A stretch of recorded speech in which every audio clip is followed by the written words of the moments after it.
পরিত্রাণ। কেন আমি পৃথিবীতে এসেছি? এখানে আমার প্রধান কাজ কি? আমি আমার আত্মার মুক্তির ব্যবস্থা করব, না শুধু ভোগবিলাসের মগ্ন থেকে জীবন কাটিয়ে দেব? আত্মার উন্নতি ও মুক্তির ব্যবস্থা করতেই আমি এসেছি। কিন্তু তা কি আমার মনে থাকে? না, আমি হয়তো তা ভুলেই যাই।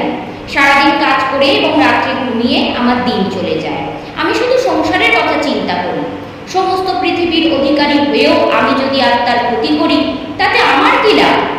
আমি শুধু ধনী বিদ্যান বা বীরদের কথা ভাবি, কিন্তু তারা কেউ আমার আত্মাকে মুক্ত করতে পারবে না। আত্মার মুক্তি সাধন বড়ই কঠিন। একটি মাত্র অসৎ চিন্তাও আমাকে নরকে নিয়ে যাবে।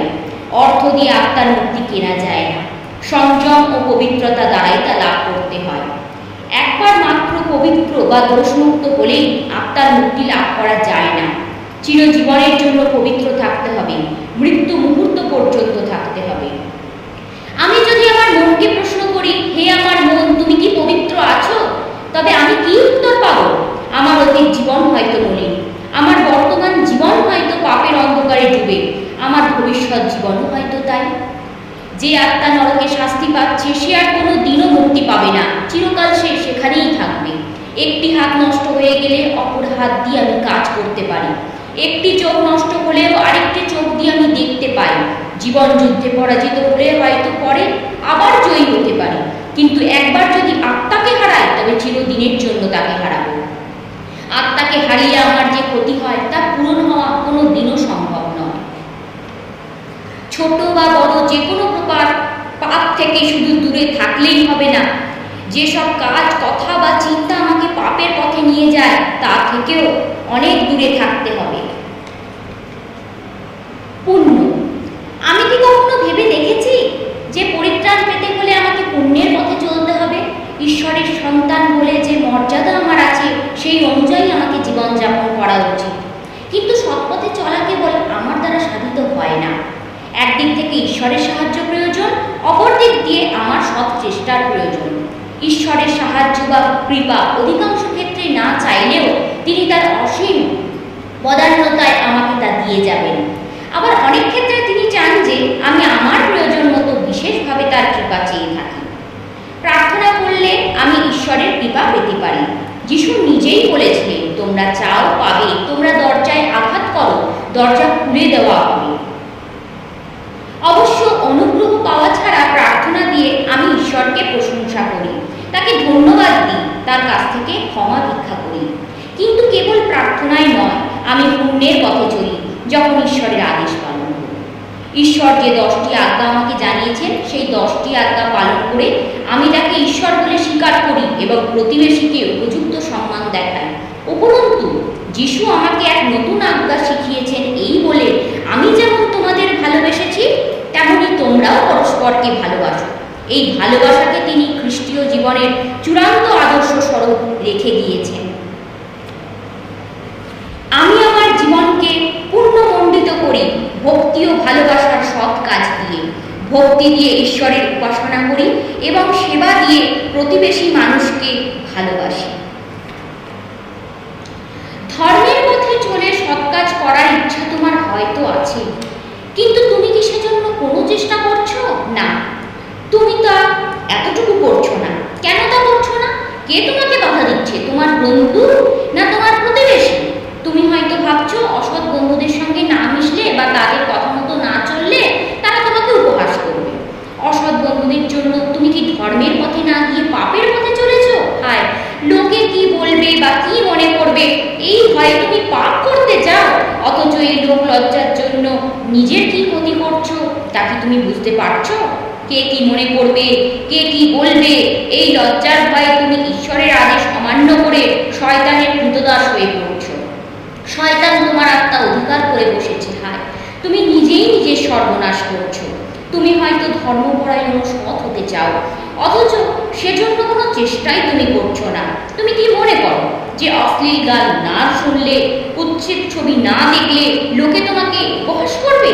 তুমি কি মনে করো যে অশ্লীল বই না পড়লে বা দুশ্চরিত্র বন্ধুদের সঙ্গে না মিশলে লোকে তোমাকে নিন্দা করবে, তোমাকে বকধার্মিক বলে উপহাস করবে? কেন তোমার এই লোক লজ্জা? এমনও তো হতে পারে যে তুমি রুগ্ন ও দুস্থ মানুষদের সেবা করতে চাও, তুমি গির্জায় গিয়ে প্রার্থনা, পুনর্মিলন, সংস্কার ও পৃষ্ঠপোষক গ্রহণ করতে চাও, কিন্তু অসৎ বন্ধুদের হাসি ঠাট্টার ভয়টা করো না। কেন তোমার এই দুর্বলতা? তুমি কি এখনো বুঝতে পারছো না যে এইভাবে চলে তুমি তোমার অপরাধের বোঝাই বৃদ্ধি করছো? এর ফলে স্বর্গের আনন্দ হারাতে বসেছ। ক্রুশবিদ্ধ যিশুকে স্বীকার করতে যদি তুমি লজ্জা পাও, তবে জেনে রেখো যিশুও তোমার জন্য লজ্জা পাবেন। মহাবিচারের দিনে তিনি তোমাকে তিরস্কার করে বলবেন, যে আমাকে এবং আমার বাণীকে মান্য করতে লজ্জা পাবে, মনুষ্যপুত্র তার জন্য লজ্জিত হবেন। বিচারের দিনই তুমি প্রভুকে বলবে, হে প্রভু, তুমি কি আমাকে চেনো না? আমি তোমার ভক্ত। প্রভু তখন উত্তরে বলবেন, না, আমি তোমাকে চিনি না।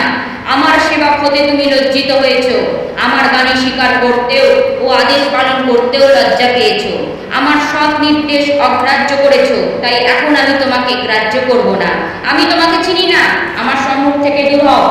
তোমার শয়তানের সঙ্গে তুমি চলে যাও, নরকে পাপীদের সঙ্গে তুমি বাস করো, তারাই তোমাকে ভালোভাবে চেনে, কেননা পৃথিবীতে ওরাই তোমার বন্ধু ও পরামর্শদাতা ছিল।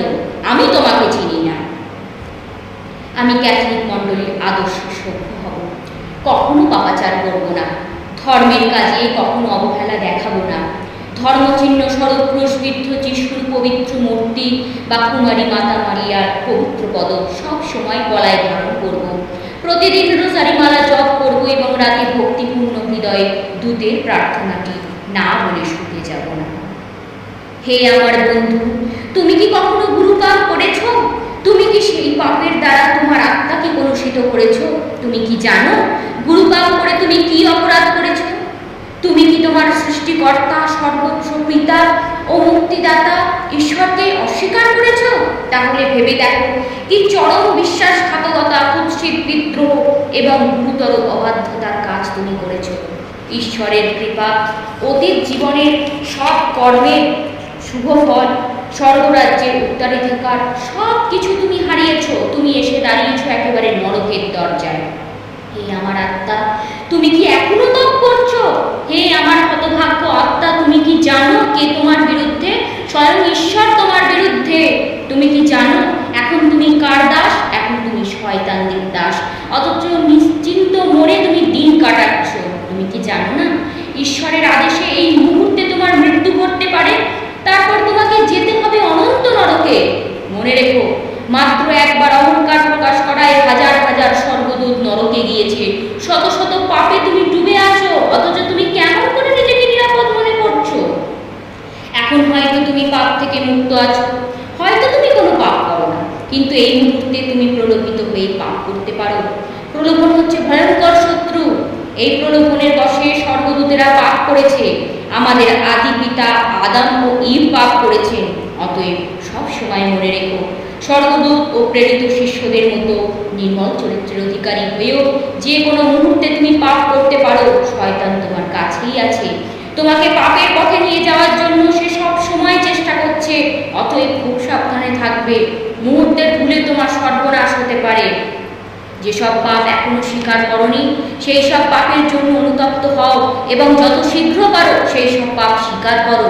অতীত জীবনের সকল পাপের জন্য পুনরায় ঈশ্বরের কাছে দুঃখ প্রকাশ করো এবং এই বলে দৃঢ় প্রতিজ্ঞা করো, আর পাপ করব না।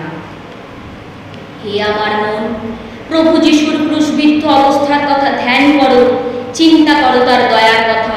তোমার মুক্তির জন্য পিতা ঈশ্বর উৎসর্গ করেছেন তার একমাত্র পুত্র যিশুকে।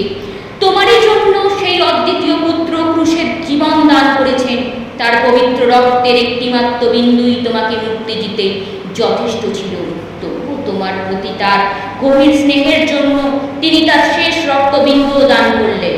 তোমারই মঙ্গলের জন্য তিনি ভোগ করলেন নির্মম প্রহার ও অমানসিক নির্যাতন। মস্তকে পরিধান করলেন কাঁটার মুকুট। হে আমার মন, ক্রুশবিদ্ধ যিশুর দিকে তাকিয়ে তোমার কৃত পাপের বিষয় চিন্তা করো। মানুষের পাপের প্রায়শ্চিত্তের জন্য পিতা ঈশ্বরের আদেশ মান্য করে তার প্রিয় পুত্র যিশু এই যাতনাময় মৃত্যুবরণ করেছেন। যিশুর কোনো পাপই ছিল না, শুধুমাত্র তোমার পাপের জন্য তিনি নীরবে এই শাস্তি ভোগ করলেন। পরম পবিত্র হয়েও মানুষের পাপের জন্য তিনি এই করুণ মৃত্যুবরণ করলেন। হায়, পাপ কি ভয়ঙ্কর! হে আমার মন, যিশুর দয়ার জন্য তার নিকট তোমাকে কত বেশি কৃতজ্ঞ থাকতে হবে তা কি তুমি চিন্তা করো? হে আমার আত্মা, সব সময়ের জন্য দুটি পরম সত্য মনে রেখো। তোমার মুক্তির জন্য যখন ঈশ্বর পুত্র ক্রুশে জীবন বিসর্জন দিয়েছেন, তখন তোমার আত্মার মুক্তিও অত্যন্ত প্রয়োজন। নিজে কোনো পাপ না করেও অপরের পাপের জন্য প্রভু যিশু যখন এই শাস্তি ভোগ করেছেন, তখন তোমার সকৃত অসংখ্য পাপের জন্য নরকে তোমাকে কত বেশি শাস্তি পেতে হবে। হে ক্রুশবিদ্ধ যিশু, আমার পাপের প্রায়শ্চিত্ত করতে তুমি আমাকে সাহায্য করো।